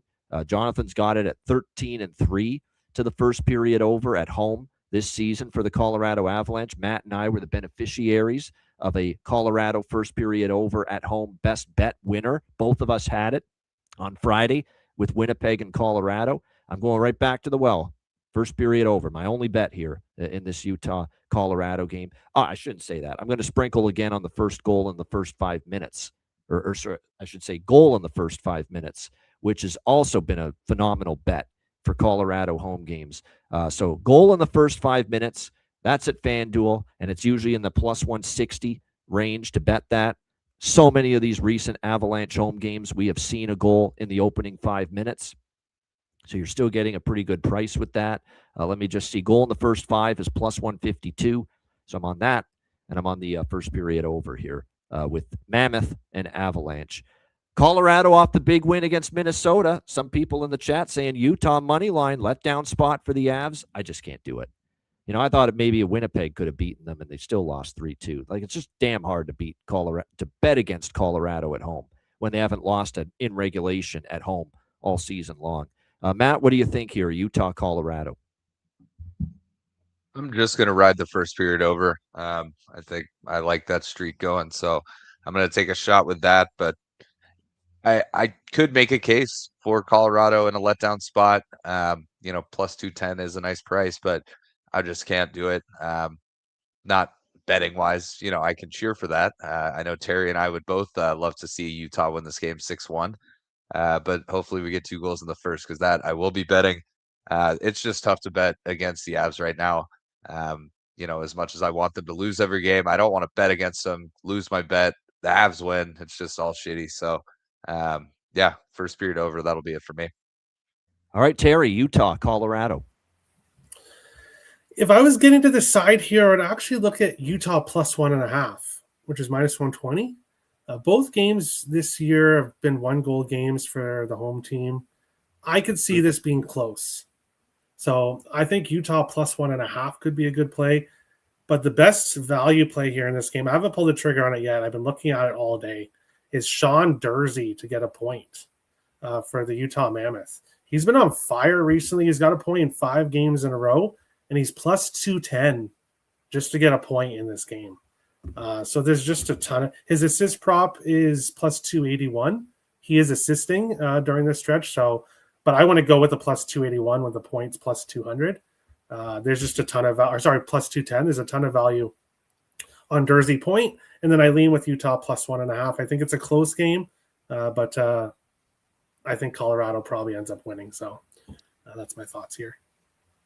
That might be the best way to go. Safer route. If you want to go for the big score and you think letdown spot, plus 210, go for it. But they just keep, even when they don't play their best at home, they find a way. Look at what happened with Winnipeg and Colorado.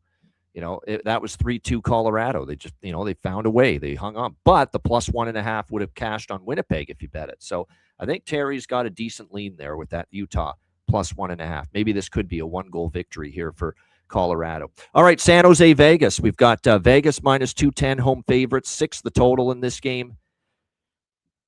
I might be shark bait here, about to be devoured betting this, but I am betting San Jose here, plus 180 in this spot. They have not done well against Vegas. 9 straight victories in the series for the Golden Knights.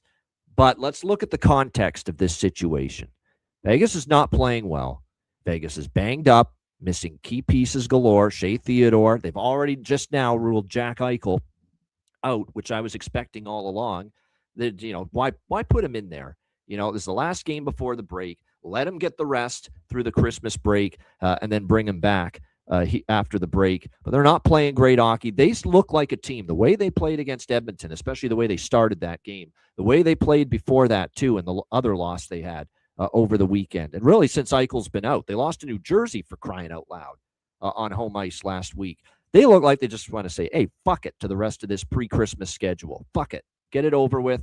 Let's come back refreshed, re-energized, get Eichel back after the Christmas break, and let's just get this over with. They don't look like a bet-on team right now going into this break the way they've played at this point in time. So I think San Jose's live. You got them, this young team, bunkered down on the road going into Christmas break for this road trip, this one road game off 2 losses at home in a row against Dallas and Seattle. You've got them, I think, focused, this young group tonight, going on the road against Vegas. And don't forget, even though they've lost 9 in a row to Vegas, the last time they played them earlier this year, they gave Vegas a fits. They had a chance to win that game. It was a 1-goal game. San Jose was competitive. They had a chance. They were right there. It's worth a shot tonight. So I like San Jose here, plus 180. I'm going to sprinkle on San Jose first goal, first period. That's a crazy good price on San Jose first goal, first period in this game. They're a plus 180 underdog.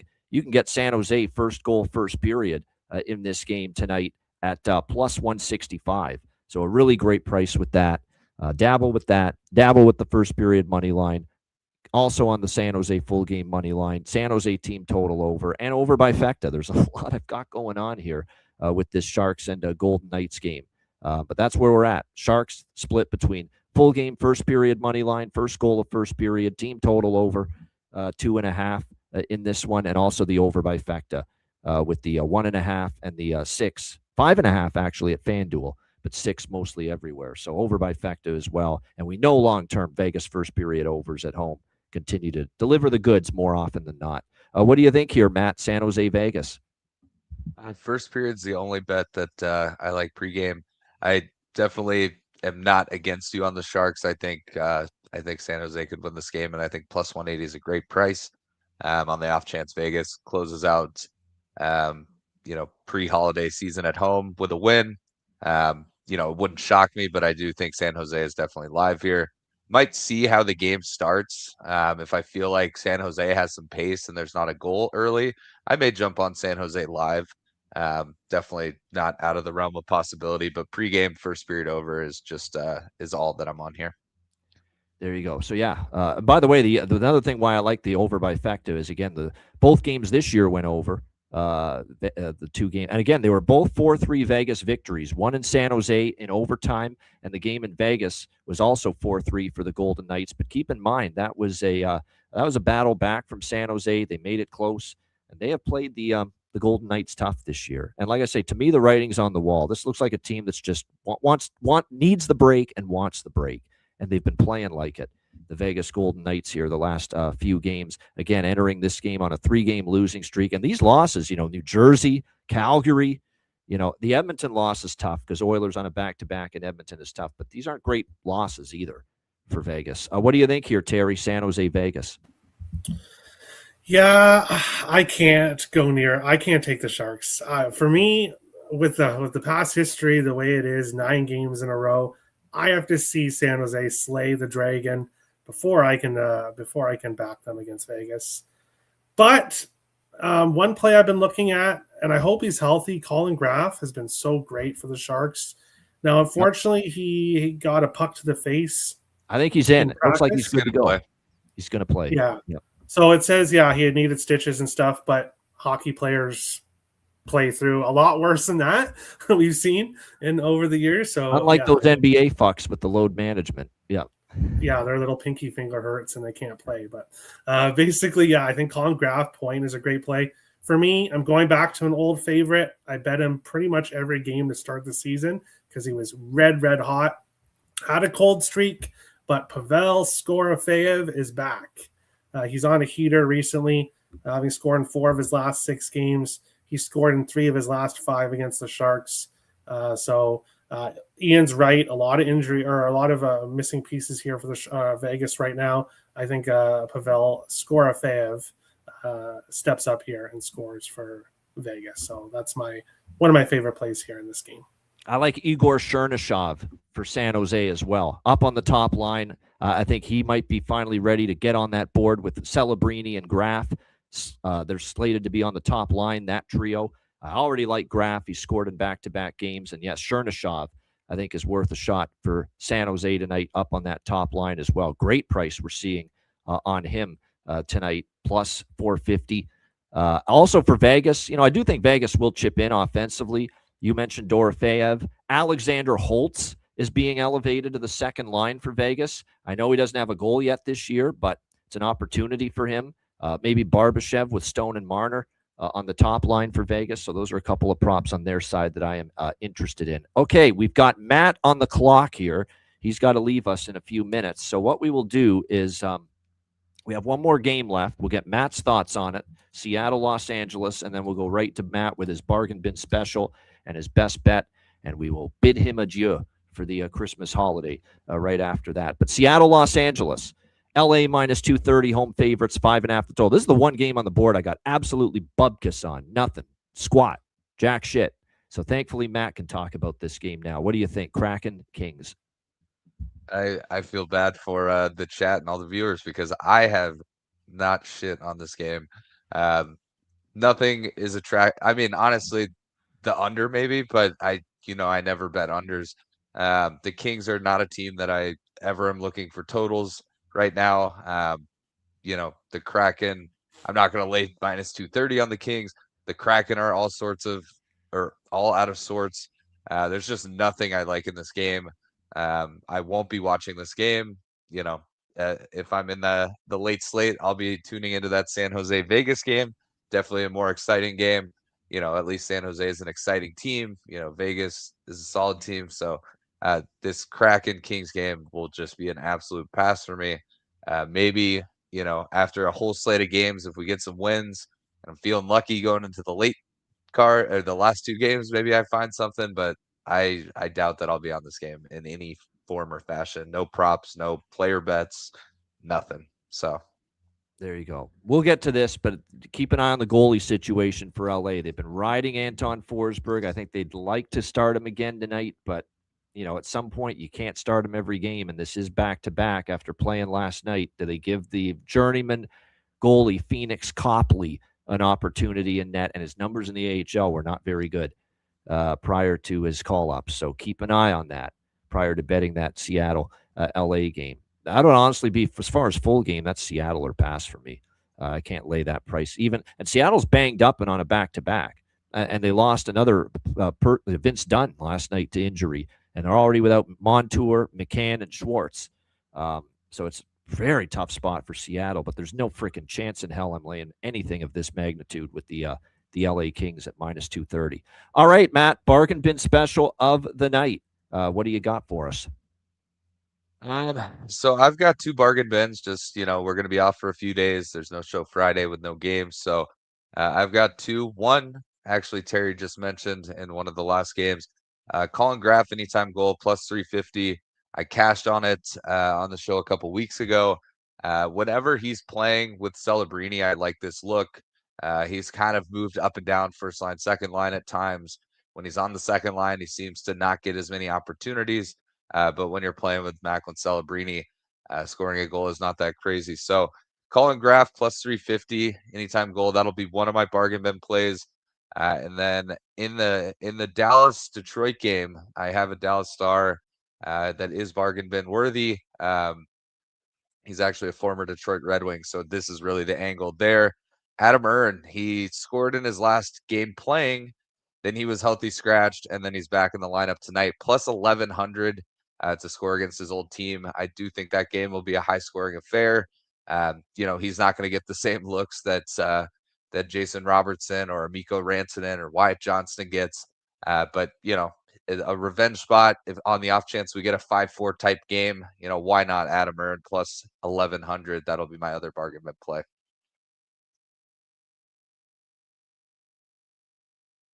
You're muted. Yeah, Colin Graff and Adam Ernie for Matt with his 2 bargain bin specials of the night. All right, Matt, best bet. Last one before the break. What do you got? Yep, it's going to be the game that I'm tuned into the most. It's going to be a TNT matchup. I should be up watching this game with Ryan. I'm headed to my parents' house after we jump off the show. So we'll be tuning in. It's not a Dallas side. It is the total over 6. Dallas, Detroit, got the TNT angle. You've got Gibson in net for Detroit. You've got DeSmith in net for Dallas. 2 teams that can definitely score 3 or 4 goals in a game. I think it's a lot of goals in this one. Hopefully we get, goals early and often. Either way, we just need 6. My best bet heading into the Christmas break, Dallas, Detroit over 6. And that'll be my last best bet of the, I guess we'll get on the show before the end of the year. So I won't say the last, the last pre-holiday break best bet. But yeah, we'll be tuning in. Thank God it's on national TV, so you can actually watch it in Truckee, California at the bar. And I will be looking forward to goals early and often, hopefully on the Dallas side. But I think Detroit chips in as well. So over 6, that'll be my best bet for tonight's card. All right. Dallas, Detroit, over 6, minus 120 for Matt Robinson with his best bet. Matt, whether it's Ryan, your folks, your entire family, Merry Christmas to all of you. Always enjoy having you on the show twice a week. And like I said, Merry Christmas. Have a great holiday this week, and we'll see you again next week on the show. Yeah, sounds great. Obviously, everyone in the chat, have a Merry Christmas, Happy Holidays. If I don't, for some reason, be on the show before the new year, have a great new year. Terry, Ian, always a pleasure.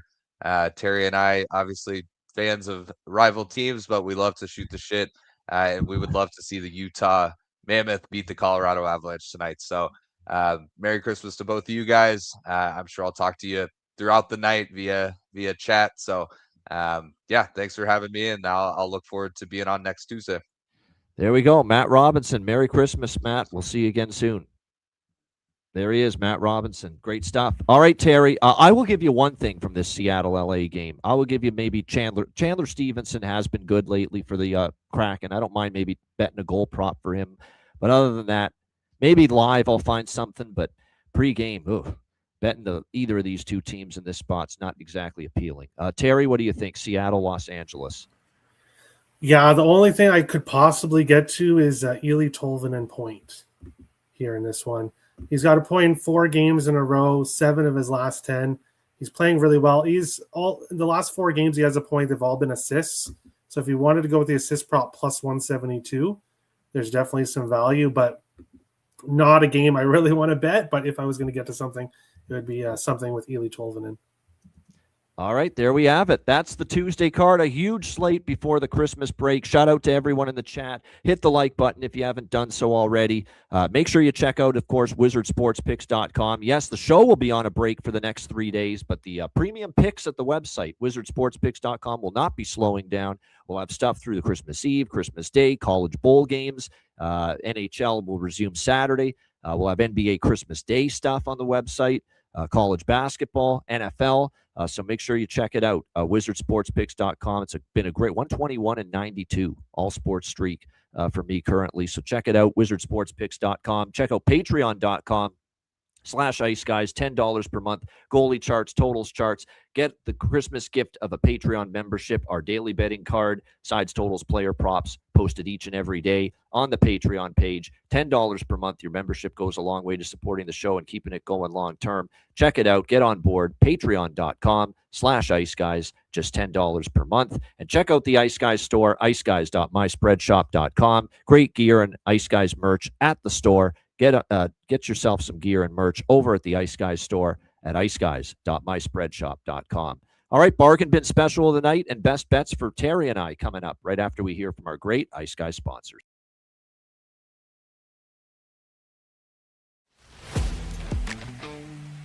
Wizard Sports Picks, featuring the finest handicappers in the universe.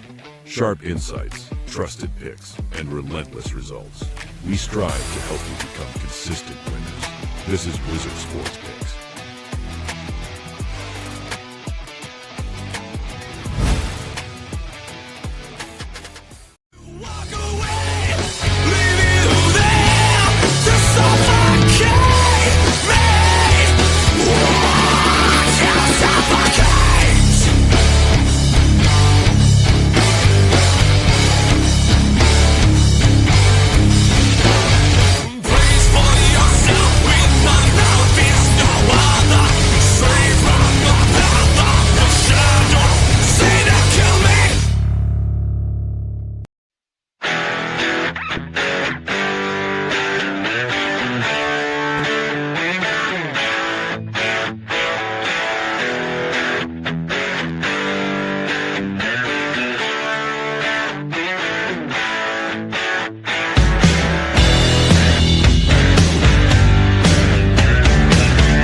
Where the kings and queens shop.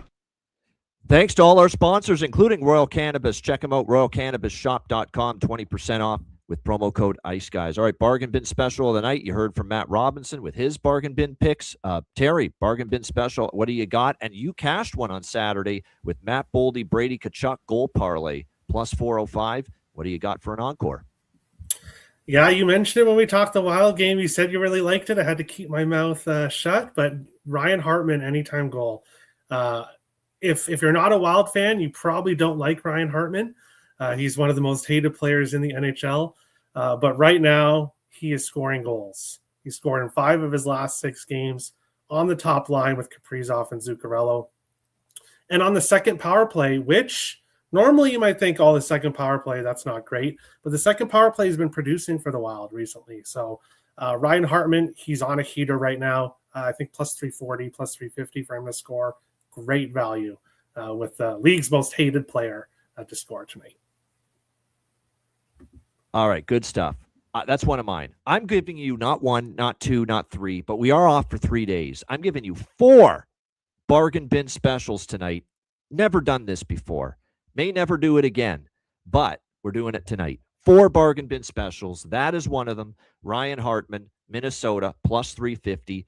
The Mighty Quinn, Jack Quinn, Buffalo, going back to Ottawa, plus 500 at DraftKings. Jack Quinn, Buffalo Sabres, Ottawa area kid, and I think he finds the back of the net. Jack Quinn, Buffalo, plus 500. And I'm going with 2 San Jose Sharks for my 3rd and 4th bargain bin special. Matt's on it.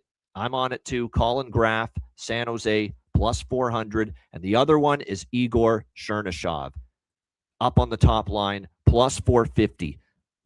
Got all that? Ryan Hartman, Minnesota, plus 350. Jack Quinn, Buffalo, plus 500. Colin Graff, San Jose, plus 400. Igor Chernyshov, San Jose, plus 450. There you go. 4 bargain bin specials for this Tuesday, final day before the Christmas break. All right, best bets. Terry, best bet. I did not cash my best bet on the last show, but I'm determined to cash it today. Give me Josh Norris over half a point, minus 115. I think he has a big game in his return to Ottawa. One of my favorite plays of the day. Josh Norris, he's been red hot recently, and now getting to face his former team for the first time. Buffalo's had so much success against the Senators. So let's go Josh Norris over half a point, minus 115. I'm going to go with one of the best streaks going in the NHL right now, and that's Colorado Avalanche first period overs on home ice. You can't argue with 13-3 to the over in the first period in their home games. Let's see if we can hit another one. This was a best bet winner for me Friday, a Colorado first period over. We're going to go with it tonight. Utah, Colorado, over 1.5, minus 125, first period for my best bet, final best bet before the Christmas break. All right, shout out to everyone in the chat. Hit the like button. We appreciate it very much. Thanks again. We wish all of you a Merry Christmas. Be safe. Enjoy it with your family and friends. And make sure you're back here Saturday at noon Eastern when we return to the Ice Guys following the break. A reminder, the Ice Guys is live Saturday and Sunday noon Eastern, Monday to Friday, 2 p.m. Eastern. If you can't watch the show live, download the Ice Guys podcast in audio form on all major podcast platforms. For Terry Edelman and Matt Robinson, I'm Ian Cameron. Merry Christmas to all, and to all, a good night.